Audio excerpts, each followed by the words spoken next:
UP और उत्तराखंड की खबरों के लिए एबीपी गंगा को सब्सक्राइब करें और बेल आइकन दबाएं।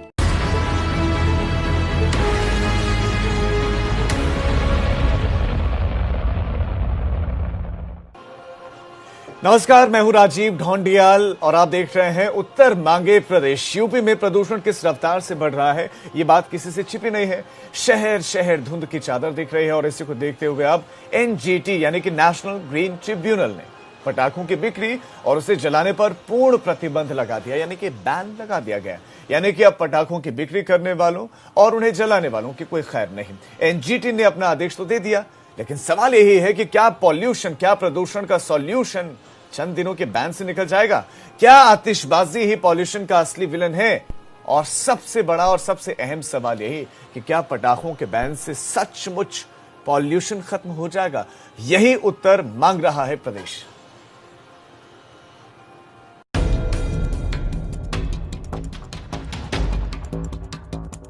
दिल्ली एनसीआर में प्रदूषण का भीषण वार। प्रदूषण के प्रहार पर एनजीटी की फटकार। एनजीटी का आदेश, निगरानी हो लगातार। अब की बार बिना पटाखों वाला त्योहार। पटाखों पर बैन से प्रदूषण पर होगा प्रहार। 30 नवंबर तक पटाखों पर प्रतिबंध असरदार। शहर शहर धूल धुएं से कैसे होगा बेड़ा पार? उत्तर मांगे प्रदेश। तो शुरुआत करते हैं चर्चा की। खास मेहमान हमारे साथ जुड़ गए, हमारे साथ नवीन श्रीवास्तव, बीजेपी प्रवक्ता है। नवीन जी, बहुत स्वागत है आपका एबीपी गंगा पर। सुशील द्विवेदी, पर्यावरणविद है। सुशील जी, बहुत स्वागत है आपका एबीपी गंगा पर। और हमारे साथ दीपक अग्रवाल, जो कि पटाखा व्यापारी हैं, इनकी बात भी हम सुनेंगे। दीपक जी, आपका भी बहुत बहुत स्वागत है। सबसे पहले शुरुआत चर्चा की करेंगे नवीन जी से। नवीन जी, बड़ा सवाल और सबसे अहम सवाल यही है कि क्या आपको लगता है कि पटाखों पर बैन लगा देने से प्रदूषण कम हो जाएगा या उस पर आप नियंत्रण पा सकते हैं, या एनजीटी को कैसा लगता है? देखिए, सबसे बड़ी बात यह है कि इस वर्ष दोहरी मार है। प्रदूषण की मार हर वर्ष उत्तर भारत में, विशेषकर जाड़े के समय में, धान की पराली जलाना हो या पटाखे हो या गाड़ियों से होने वाला उत्सर्जन हो या जो निर्माण कार्य होते हैं उनसे उठने वाली धूल हो, ये बहुत सारे कारण हैं जो हमारे वातावरण को प्रदूषित करते हैं और पूरा उत्तर भारत एक तरह से गैस चैम्बर में परिवर्तित हो जाता है। सरकार विभिन्न उपाय इसके लिए पहले भी करती रही है, एनजीटी भी करती रही है, लेकिन इस वर्ष हमारे सामने दोहरी मार है। कोरोना का जो संक्रमण काल चल रहा है, आप देखिए दोबारा कोरोना की लहर वापस लौट रही है। कोरोना का प्रदूषण से क्या लेना देना? ज्यादा सचेत रहने की आवश्यकता है। नवीन जी, मुझे बड़ा अच्छा लगा कि आपने खुद ही सारे फैक्टर्स गिनाए, पहले कि मैं बताता या शायद विपक्षी लीडर उन फैक्टर्स को बताते कि क्या क्या कारण है प्रदूषण बढ़ने के। आपने खुद ही बताए कि ये कारण है, ये कारण है, ये कारण है। मैं आपसे सवाल पूछूं उससे पहले मैं बता देना चाहता हूं कि हमारे साथ डॉक्टर स्वाति महेश्वरी भी जुड़ गए, जो कि इंटरनल मेडिसिन एक्सपर्ट हैं। स्वाति जी, आपका बहुत स्वागत है। मैं आपके पास आऊं। नवीन जी, मेरा सवाल है कि आपको सब मालूम है कि इन कारणों से प्रदूषण बढ़ रहा है। आपने ये भी बताया कि पिछले साल भी कुछ यही हाल था, पटाखे चलाने से पहले यही हाल था। आपको तो सब मालूम है, तो जब सब मालूम है उसके बाद भी अगर AQI इतना ऊपर है तो जिम्मेदार कौन है? निश्चित रूप से देखिए, माननीय सर्वोच्च न्यायालय ने जिस प्रकार से पराली जलाने पर प्रतिबंध लगाने के निर्देश दिए, हम चाहते हैं कि किसानों को हम सिर्फ दंडात्मक उपाय ही न करें, उनको प्रोत्साहित भी करें। पराली के जो उनके उत्पाद हैं उसको किस प्रकार से नवीन जी, मसला ये है, मसला आपकी और हमारी सांस से जुड़ा हुआ है, सांस से जुड़ा हुआ है। ऐसे में इंतजार नहीं किया जा सकता, ना वोट बैंक को देखा जा सकता है। मैं ये जानना चाहता हूं कि आपको मालूम है तो कदम क्या उठाया आपने? पराली अगर जलाई जा रही थी तो पराली रोकने के लिए, किसानों को जागरूक करने के लिए आपने कितने कैंपेन किए, कितने प्रदर्शन किए, कितनी जगहों पर आपने कार्यक्रम? जी, मैं वही बताना चाहता हूं। देखिए, पिछले 3 वर्षों में केंद्र की सरकार ने 1700 करोड़ रुपए से अधिक की धनराशि इस मद में उपलब्ध कराई है। और उत्तर प्रदेश, जहां मैं बैठा हूं, उत्तर प्रदेश में उत्तर प्रदेश की सरकार ने ऐसे कृषि उपकरण जो पराली को विनष्ट करने में सहायक होते हैं, उनकी खरीद पर व्यक्तिगत रूप से अगर आपने खरीद की है तो 50%, सामूहिक रूप से खरीद की है तो 80% तक की हम सब्सिडी भी दे रहे हैं। कैसे पराली को हम जैविक खाद में बदल सकते हैं या उसको वो प्लाईवुड में बदल सकते हैं, इसके लिए भी हमने लोगों को जागरूक करने का काम किया, लगातार कर रहे हैं। गाड़ियों से जो उत्सर्जन होता है, कार्बन का उत्सर्जन होता है, ये लाइन में खैर मैं कई सालों से सुन रहा हूं कि हमने काम किए हैं, काम कर रहे हैं। नवीन जी, जरा चर्चा में और मेहमानों को बुलाते हैं, क्योंकि आपसे बहुत सारे सवाल पूछने, तो आप सवालों के जवाब तैयार रखिए, आपके पास बहुत सारे सवाल आने वाले हैं। मैं सुशील द्विवेदी जी का जो है उनको चर्चा में लाना चाहता हूँ। सुशील जी, 30 नवंबर तक पटाखों पर पाबंदी, क्या स्थायी समाधान है? पटाखों से पहले यह हाल है कि सांस नहीं ली जा रही है, आंखों में जलन हो रही है, उसके बाद जी सुशील जी बताएं। बिल्कुल मेरी आंखों में, आपकी आंखों में सीने में दर्द हो रहा है, चक्कर आ रहे हैं, घबराहट हो रही है, सांस लेने में तमाम परेशानी हो रही है। तो इसमें आम आदमी का तो बेचारे का कोई दोष नहीं है। देखिए, ये तो अमीरों की जो कह सकते हैं कि जो उनके काम का नतीजा और आम आदमी भी भुगत रहा है। इतने सालों से बार बार प्रदूषण, जब अक्टूबर नवंबर के बाद हर बार ये मुद्दा बनता है कि AQI ऊपर जा रही है, तो आखिर जन चेतना के साथ साथ और पर्याप्त विकल्प क्यों नहीं उपलब्ध कराए गए हमारे किसानों के लिए, हमारे आम जनता के लिए, कि जिसकी वजह से उनमें ये कम से कम संचेतना तो आती। और ये देखिए, ठीक है, आपकी बात का सार कुल मिलाकर ये है कि ये स्थायी समाधान नहीं है, लेकिन आप एक पर्यावरणविद हैं सुशील जी, और एक सोच रखते हैं पर्यावरण के प्रति। आप, मैं एक सवाल आपसे भी पूछना चाहता हूं, सवाल आपसे ही है कि पर्यावरणविद जब कहीं चर्चा हो रही होती है तो वहां पर दिखते हैं, मंचों पर दिखते हैं, सोशल मीडिया पर लिखते हैं, अच्छी बात है, लेकिन पर्यावरणविद इसके अलावा और करते क्या है? आप तभी दिखते हैं जब कैमरा सामने आता है, उसके अलावा पर्यावरणविद कहीं नहीं दिखाई देते हैं। न लोगों को जागरूक करते हैं, न खुद कोई जमीन पर दिखाई देते हैं। क्यों? पर्यावरणविदों की भी तो एक महत्वपूर्ण भूमिका है ना। देखिए, लोगों को जागरूक करने के लिए ही तो नहीं, बिल्कुल लोगों को जागरूक करने के लिए तो हम आपके सामने हैं। हम आज बताना चाहते हैं कि जो हमारी भारत सरकार की जो प्रयोगशालाएं हैं, जिसमें CSIR की 2 प्रयोगशालाओं ने मिलके एक विकल्प के रूप में जो पारंपरिक पटाखे थे, उनके स्थान पर कम प्रदूषण वाले, कम साउंड प्रदूषण को फैलाने वाले, कम वायु प्रदूषण को फैलाने वाले, कुछ अच्छी सुगंध वाले और कम हानिकारक गैसों को निकालने वाले पटाखे विकसित किए। और वो लोगों ठीक है, अच्छी बात है, आपने विकसित किए, लेकिन मसला तो पटाखों से पहले क्या ना, पटाखे जलेंगे तब AQI 700-800 पहुंचेगा, हो सकता है उससे ज्यादा पहुंचे, लेकिन उससे पहले यहाँ 500-600 है अलग अलग शहरों में। तो इस स्थिति से निपटेगा कौन और निपटेगा कैसे? बहरहाल चर्चा में लाते हैं डॉक्टर स्वाति माहेश्वरी हमारे साथ हैं, और हमारे साथ दीपक अग्रवाल जी भी जुड़े हैं, पटाखा कारोबारी हैं, और इनका इस चर्चा में बहुत स्वागत है, बहुत महत्वपूर्ण है। दीपक अग्रवाल का इस वक्त हमारे साथ जुड़ा होना, उनके पास में जाऊं उससे पहले डॉक्टर स्वाति आपके पास आना चाहता हूं। पटाखों पर बैन पिछले साल भी था, और पिछले साल भी बैन था, बैन होने के बाद भी खूब पटाखे चले, AQI खूब ऊंचा चढ़ा था। इस बार आपको लगता है कि क्या इसको कंट्रोल कर पाएंगे? पटाखे जो लोग फोड़ेंगे उन पर कार्रवाई करेंगे, क्या नियंत्रित कर पाएगी सरकार? और क्या आपको लगता है कि एक स्थायी समाधान है कि मौसम आता है पटाखे बैन कर देते हैं? बिल्कुल ठीक कहा आपने राजीव जी की ये एक तरह से परमानेंट सोल्यूशन नहीं है समस्या का, और हर साल हम लोग इससे जूझते हैं। और पर्यावरण एक ऐसी चीज है जिसमें हर व्यक्ति का योगदान जरूरी है। हम ये नहीं सोच सकते हैं कि दूसरे लोग कर रहे हैं और हम नहीं कर रहे हैं, या हमारे करने से क्या होगा अगर बाकी लोग नहीं कर रहे हैं। तो ये एक ऐसा मुद्दा है जिसपे मसला है जिसपे कि हर किसी को इस वक्त एक्शन लेना जरूरी है, और यही हम हर बार बोलते भी हैं।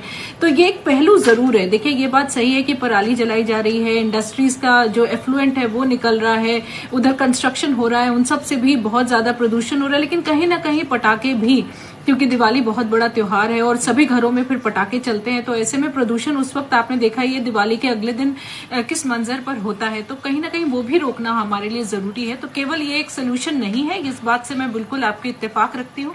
लेकिन हाँ, ये भी एक जरूरी कड़ी है जो कि करना शायद जरूरी है। और खासतौर से अभी कोरोना के समय में, जैसे पहले भी एक हमारे पैनलिस्ट बोल रहे थे, ये तो स्टडीज भी अब बोल रही है कि अगर पार्टिकुलेट मैटर 2.5 1 माइक्रोग्राम भी बढ़ता है कोविड के समय में, तो ऐसे में 8% कोविड से होने वाली डेथ्स में इजाफा हो रहा है। यानी कि अब पोल्यूशन, यानी कि प्रदूषण और कोरोना के बीच में भी जो एक कनेक्शन है वो स्थापित हो चुका है स्टडीज के द्वारा। तो अगर ऐसे समय में संक्रमण का खतरा बढ़ जाएगा और मरने वालों का जो आंकड़ा है वो बढ़ता चला जाएगा। डॉक्टर स्वाति मैं आपके पास लौटूंगा, लेकिन अब मुझे दीपक अग्रवाल जी के पास जाना है। उससे पहले मैं एक बात कर दूं कि दीपावली का मौका है, दीपावली के मौके पर पटाखा कारोबारियों ने पटाखे खरीदे, स्टॉक जमा किया इस उम्मीद में कि कारोबार होगा, इस उम्मीद में कि लॉकडाउन के बाद कुछ पैसा कमाएंगे, लेकिन एनजीटी ने उस पर रोक लगा दी है। दीपक अग्रवाल जी, इस पर आपका रिएक्शन क्या? आपको लगता है कि यह कदम उचित था कि पटाखों पर पाबंदी लगनी चाहिए थी?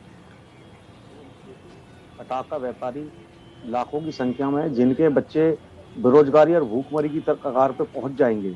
पिछले 3-4 वर्षों से एनजीटी या सुप्रीम कोर्ट के आदेश की वजह से हम लोग पटाखा नहीं बेच पा रहे हैं। पिछले 2-3 वर्षों में इन्होंने कहा कि हम ग्रीन पटाखे का आदेश दे दिया, ग्रीन पटाखा बनाया जाने लगा। अब वो ग्रीन पटाखा भी छोड़ने की इजाजत नहीं दी जा रही।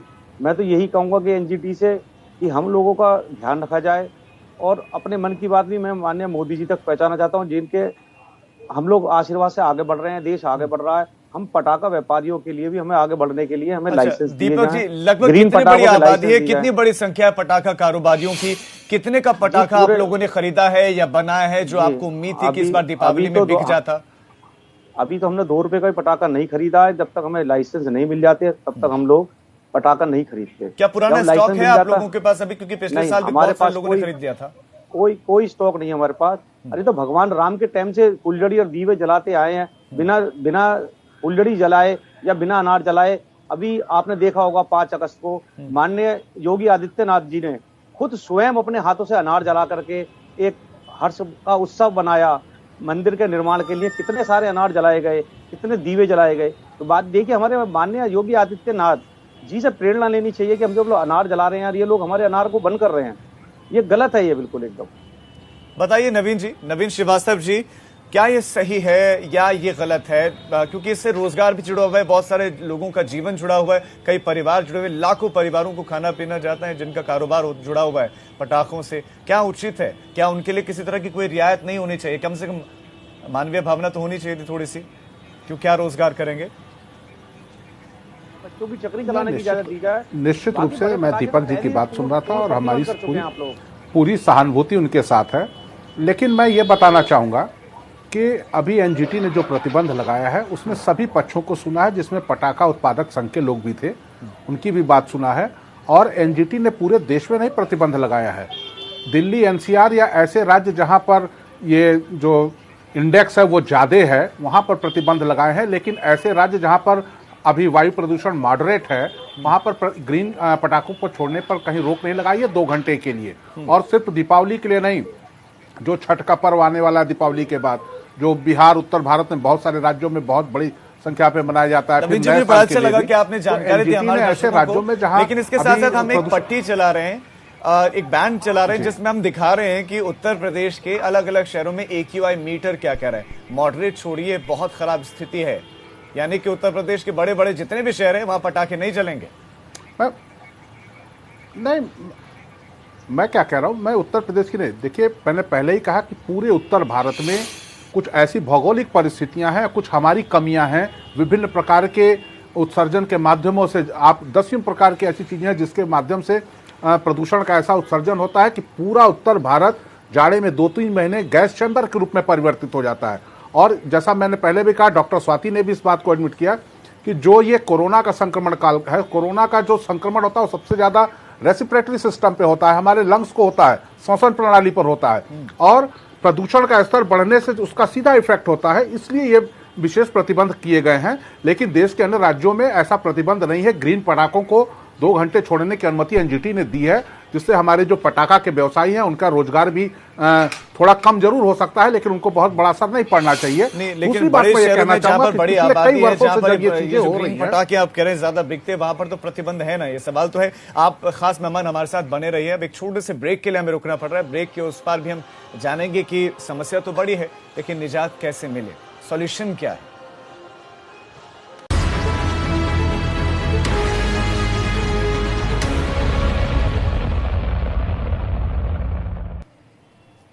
ब्रेक के बाद आप सभी का स्वागत है। तो खास मेहमान हमारे साथ लगातार बने हुए हैं। चर्चा लगातार जारी है कि एनजीटी ने आदेश दिया है कि पटाखे तो अब फोड़े नहीं जाएंगे। 30 नवंबर तक पटाखों की बिक्री पर रोक लगी। खास मेहमान हमारे साथ लगातार बने हुए हैं। मैं दीपक अग्रवाल जी आपके पास आना चाहता हूं। आपने बताया कि खैर आपने लाइसेंस नहीं लिया था, पुराना स्टॉक भी नहीं है, लेकिन आप पटाखा कारोबारी हैं। अब पटाखे तो प्रतिबंधित कर दिए हैं ना, आप बना सकते हैं, ना बेच सकते हैं, ना खरीद सकते हैं। तो ऐसे में दीपावली आपकी अच्छी कैसे मनेगी? और क्या ऐसे कारोबारी हैं जिनके पास स्टॉक है अभी, जिनके पास लाइसेंस भी है पटाखा बनाने का भी? देश के प्रधानमंत्री जी से गुजारिश करूंगा कि हम पटाखे व्यापारियों का जो परिवार है लाखों की संख्या में, उनका ध्यान रखें और उनके लिए रोजगार की तो व्यवस्था करें। जो मोदी जी करेंगे वो तो बहुत अच्छा करेंगे। हम तो उन्हीं से गुजारिश कर सकते हैं कि तत्काल हम लोगों के लाइसेंस बनाए जाए। ग्रीन पटाखा जो बेचने की एनजीटी ने इजाजत दी है, उस पर तत्काल 24 घंटे के अंदर हम लोगों को लाइसेंस दे दें, जिससे कि हम अपने बच्चों को पाल सके, उनको जो है रोजगार और उनका पालन पोषण कर सके। ठीक है, आप रिक्वेस्ट कर रहे हैं कि आपके लिए भी देखा जाए, आपके लिए कुछ काम किया जाए, आपको यूं ही बेबस ना छोड़ा जाए। डॉक्टर स्वाति, मैं आपके पास आना चाहता हूं। एक पॉलिटिकल जो है क्वेश्चन है कि क्या आपको लगता है कि ये जिम्मेदारी सरकारों की ज्यादा थी कि वो प्रदूषण को ना फैलने दे, जो प्रदूषण फैला रहे हैं उन लोगों पर कंट्रोल करने, चाहे पराली जला रहे किसान है उन पर कार्रवाई होती या कंस्ट्रक्शन पर रोक लगती या जितने भी फैक्टर्स हैं सरकारें उन पर कार्रवाई करती? ये आपको लगता है कि दोष जनता का ही है क्योंकि विकास के नाम पर बेतहाशा पेड़ काटे गए और प्रदूषण झेल रहे हैं?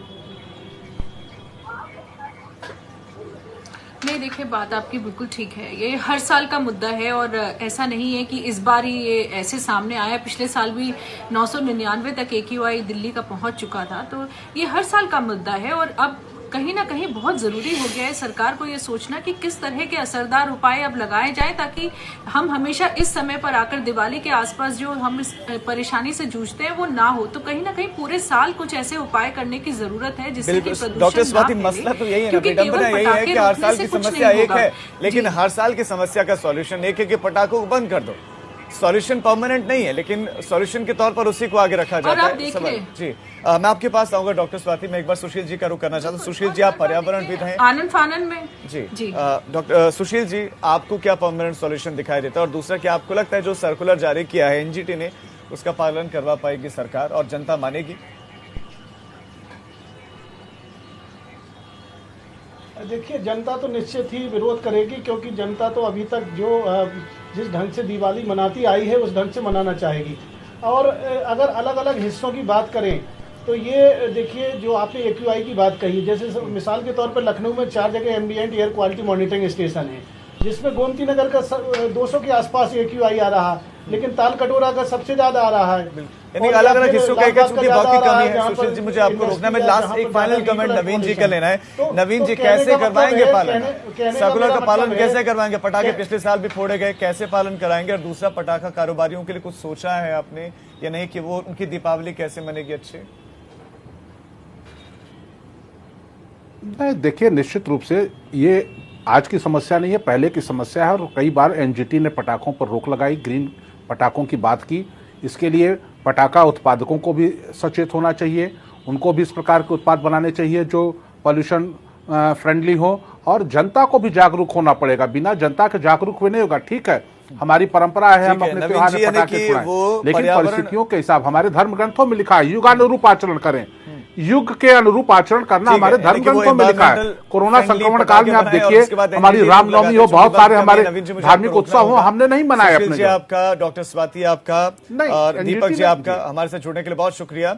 तो हर साल एक ही स्थिति, हर साल धुआं, हर साल प्रदूषण, हर साल प्रदूषण के लिए पराली, किसान और पटाखे जिम्मेदार। लेकिन न पटाखा कारोबारियों को बताया जाता कि पटाखा खरीदो और स्टॉक जमा करो, न किसानों को जागरूक किया जाता है। ऐसे में कैसे मान ले कि प्रदूषण खत्म करने के लिए सरकार कदम उठा रही है? सवाल ये कि मौजूदा समाधान में समाधान कितना है?